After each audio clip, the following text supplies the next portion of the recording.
Have you ever asked yourself, why am I still doing this at my age? If you're over 70, you've probably found yourself stuck in habits that once served a purpose, but no longer bring peace, value, or even comfort. And yet, so many older adults continue pushing themselves physically, socially, even emotionally, as if they're still trying to prove something. But the truth is, there comes a time when letting go is not only wise, it's essential. That time is now. After all the years you've lived, the battles you've fought, and the lessons you've learned, you deserve more than stress, guilt, or unnecessary expectations. In today's video, we're going to talk about 5 specific things that people over 70 simply don't need to do anymore. Not because you're giving up, but because you're growing up into a season of your life where peace matters more than pressure and authenticity matters more than appearances. These are habits and mindsets that often linger long past their expiration date, quietly draining your energy and joy. But once you recognize them, you can finally let them go. Each of these 5 things is a small but powerful shift, one that might just help you reclaim your time, your dignity, and most of all, your freedom. So stay with me through the end, because you may be surprised by how liberating it can feel to stop doing the very things you once thought were necessary. Let's get started. Number 1, forcing yourself to please everyone. Many people over 70 still carry the burden of making others happy, even at the cost of their own peace. And I want to tell you, from one seasoned soul to another, this is one of the heaviest and most unnecessary loads you can carry into your later years. It starts small. You say yes to a dinner you don't really want to attend. You keep quiet about something that bothers you because you don't want to make waves. You agree to watch the grandkids for the 3rd time that week, even when your knees ache and you just want a quiet day. You brush it off, thinking it's the right thing to do. But over time, you begin to feel like your life isn't quite yours anymore. This desire to please often comes from a lifelong habit of placing others first, especially among people who grew up in an era where self-sacrifice was praised and self-care was misunderstood as selfishness. But at this stage in life, those rules need revisiting. You've earned the right to be honest, to speak up for your needs, and to stop bending yourself in half just to keep the peace. People who truly care about you will understand. And those who don't, well, that tells you everything you need to know. There's an old saying I once heard from a friend in his 80s. At some point, your no becomes just as holy as your yes. And I never forgot that. Because when you start honoring your boundaries, you make room for deeper, more authentic relationships. The kind that don't rely on you stretching yourself thin. I knew a woman named Carol, 74 years old, who spent decades trying to be the glue that held her family together. Always hosting, always saying yes, always fixing every little thing. And one day she said to me, I woke up and realized I was exhausted.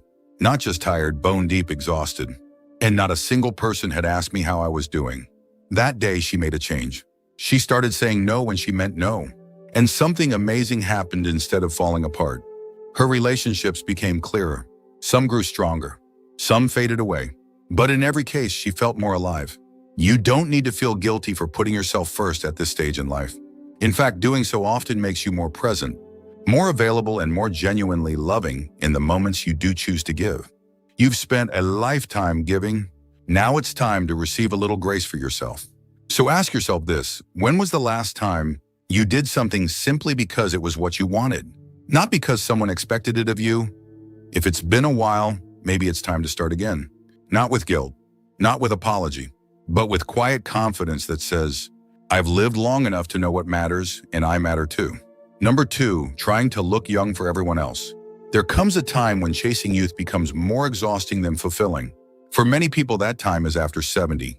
And yet we live in a world that keeps whispering or shouting that you must fight aging tooth and nail. The creams, the dyes, the surgeries, the filters, the pressure to look younger than you are doesn't magically disappear once you reach your 70s. In fact, for some, it only gets stronger. But here's the quiet truth intelligent older adults understand.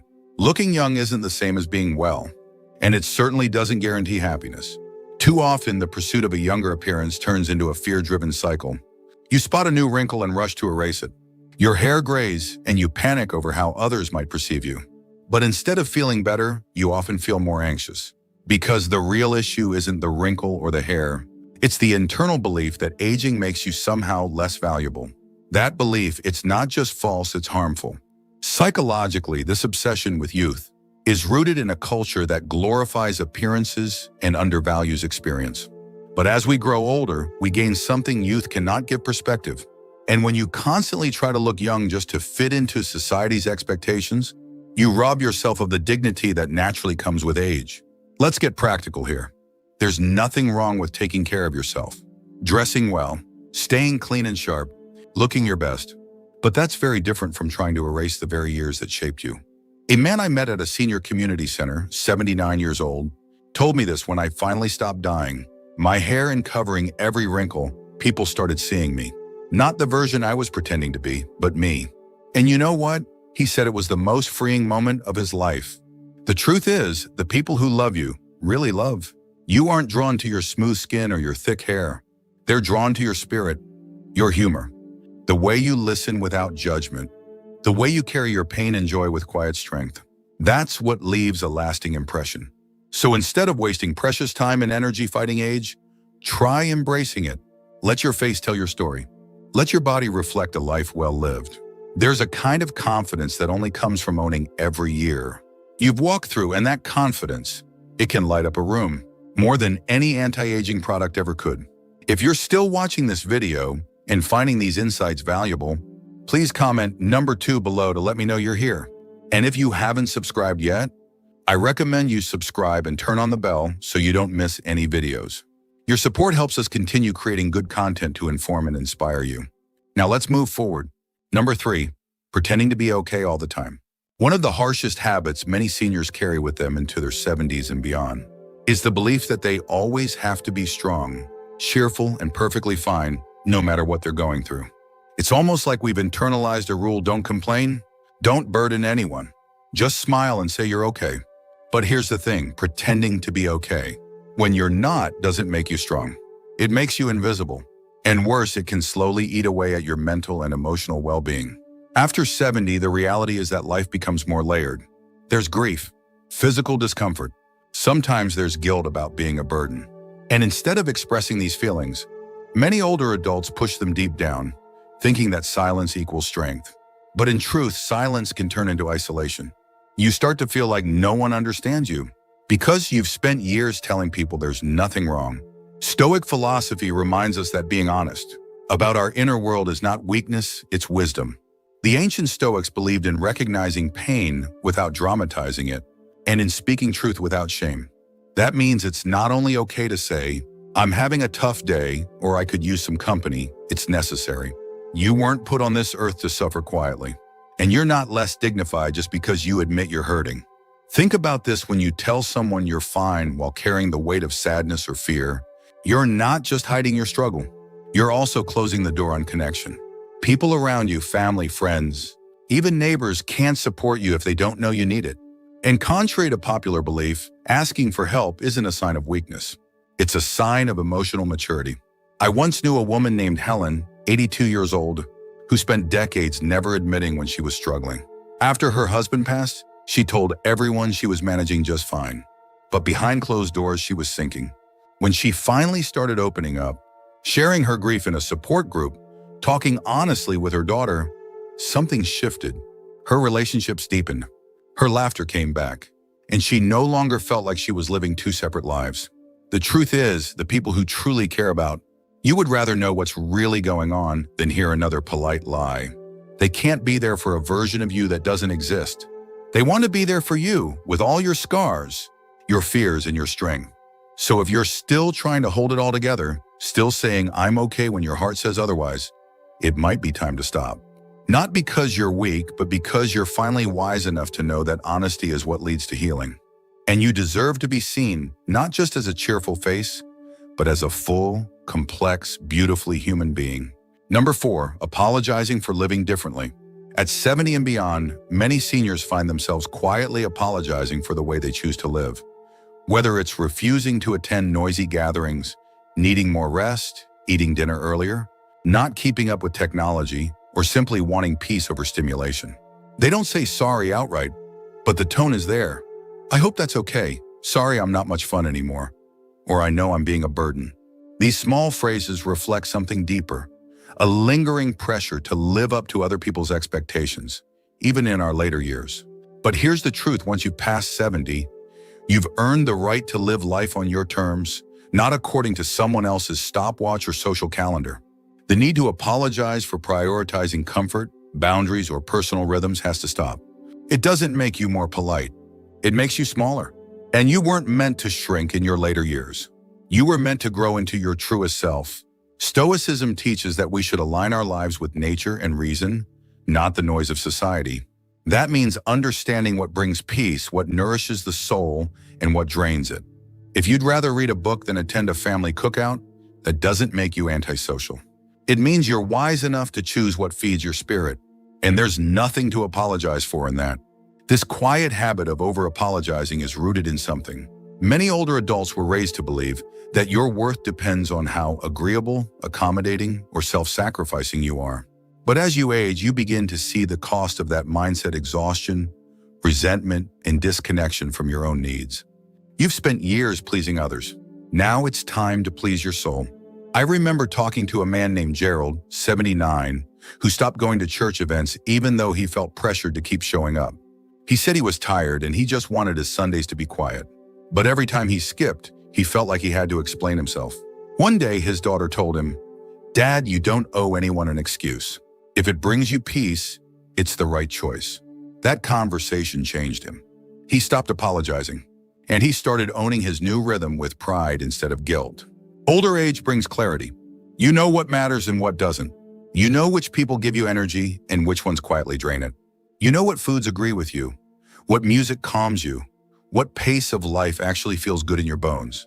So why apologize for honoring that wisdom? When you say sorry for being too quiet, too slow, or too different, you send yourself a message that your preferences are a problem. But they're not. They're the result of a life lived fully, a life that has earned the right to pause, reflect, and choose with intention. So here's a gentle reminder: you don't need to justify your pace. You don't need to excuse your peace. You don't need to explain why you no longer do what others expect. Your life is not a performance. It's your sanctuary, and there's nothing wrong with protecting it. If you're still watching this video and finding these insights valuable, please comment number 4 below to let me know you're here. And if you haven't subscribed yet, I recommend you subscribe and turn on the bell so you don't miss any videos. Your support helps us continue creating good content to inform and inspire you. Now let's move forward. Number 5, chasing everyone's approval.